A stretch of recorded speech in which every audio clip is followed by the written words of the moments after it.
We were going to do a podcast about the Eastern European border states and about the geopolitical implications of the ongoing struggle in Ukraine and Kremlin's general strategy. However, that would have to wait because now there's a huge event. As many of you have heard, the Russian opposition leader has been assassinated. Boris Nemtsov was his name, right by Kremlin.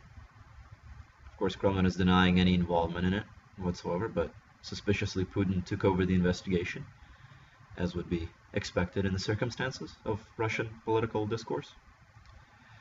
But what I'm going to do today is just talk about why Russian politics are the way they are, why Vladimir Putin is in power, and more importantly, I'm going to share some personal experience about how the current political discourse tends to suppress any free speech or any criticism of the regime.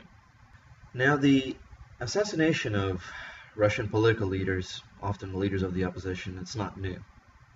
My own grandfather was the chairman of the Russian party.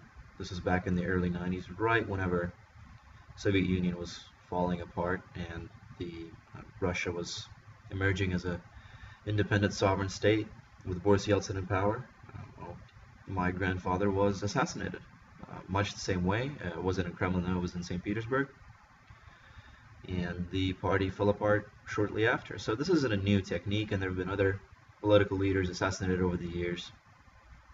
Unfortunately, of course, I didn't get to meet my grandfather, but I've written quite a lot about him in my other works, and this whole story about his assassination and the implications of that and the political atmosphere of the day. But the bottom line is this is not new. And I suppose the question is, why does it happen? Well, usually, Kremlin doesn't have to assassinate its political leaders. And the reason for that is because their framing of the political platform, the political arena, usually does the trick without having to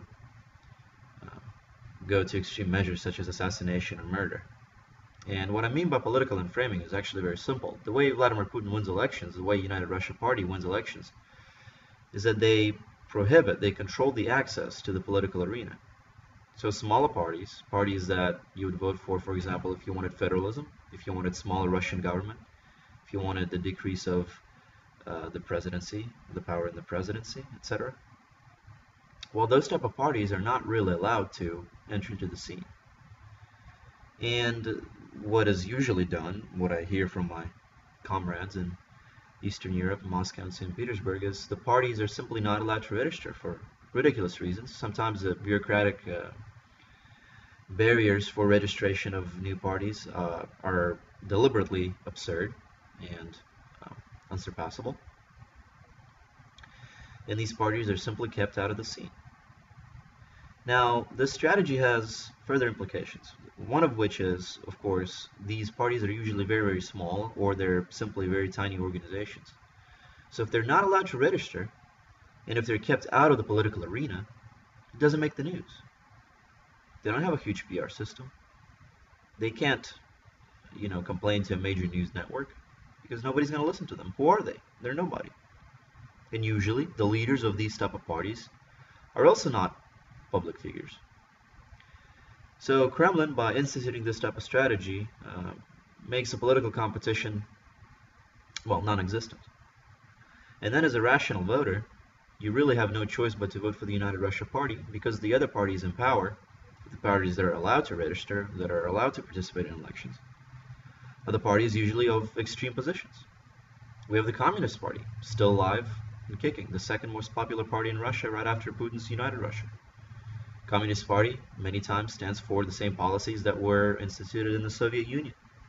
So only the nostalgic or truly communist felt individuals are going to vote for that type of party. Then we have the Just Russia Party, which is the modern Socialist International Party. Again, it's very far to the left, very socialist. Not everybody is going to vote for that party. Then we have the Liberal Democratic Party, run by Vladimir Zhirinovsky, who is a demagogue who believes that that meteor that was that exploded over Russia, I think it was, a year ago? Well, he publicly came out and said that Americans testing chemical weapons. So he wants to go to war with the United States. He's a complete demagogue, usually more of a clown than he is a politician. Again, a rational voter. What do you do?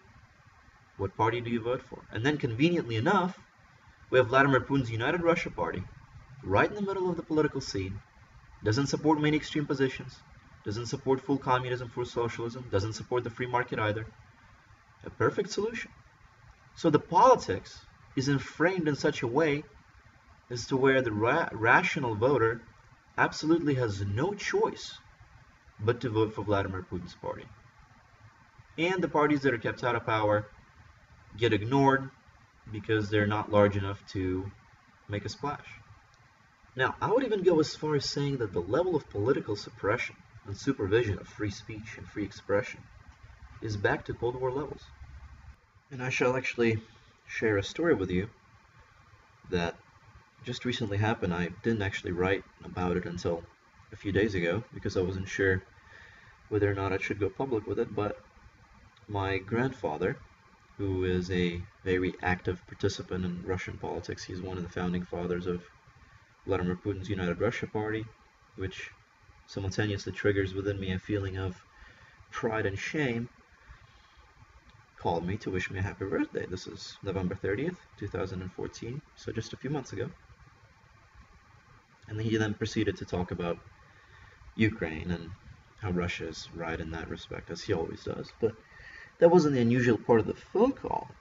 You see, what happened was he told me quite straight out of the gate that I should be very careful about what I say and what I do, because my father, who still lives in Russia, was facing a promotion, and he was quizzed for about an hour as to why he has a son who publicly criticizes Vladimir Putin.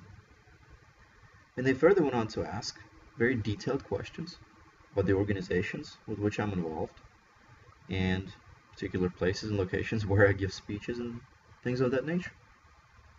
The fact that they would know what I write about when I don't write things in Russian, when everything that I publish and write is in English, and my family in Russia does not speak any English. Well, the fact that these gentlemen, whoever they are, would know the content of my writing and my speech is extremely bothersome. And it's bothersome on many levels. And the fact that my grandfather would pressure me to shut down my website and stop writing about what I write about only goes on to demonstrate what I've just said and to prove my point to begin with. Russian political oppression and the suppression of political speech is at Cold War levels. There is no question about it. The fact that they would profile large bloggers and journalists is absurd enough. The fact that they would go even further and monitor almost every single thing that's published about Russia by people who are college students is absolutely and utterly unacceptable. And when individuals, many of whom are my friends, go on and say that the United Russia Party and Vladimir Putin are the best hopes of Russia and that they are the ones who are going to take us out of this political crisis, that's just utterly revolting, nauseating, disgusting, and absurd. Can you be serious for 1 second and look a Russian voter in the eye and tell him something as preposterous as this? And yet, I hear the Russian apologists say this all the time. But the sad truth of the matter is, the only way for Russia to move away from this state of political oppression and mock institutions that really don't work and actually become a liberal democracy is for the Russian people to take responsibility and to hold their leaders, most importantly, responsible for their actions. And I understand in some cases it's a matter of life and death, as our friend in Kremlin just demonstrated. But the only way for nearly 150 million people to actually live in a country of liberty and freedom is for people to start speaking out against the government and against the actions that have been committed against them for several decades now.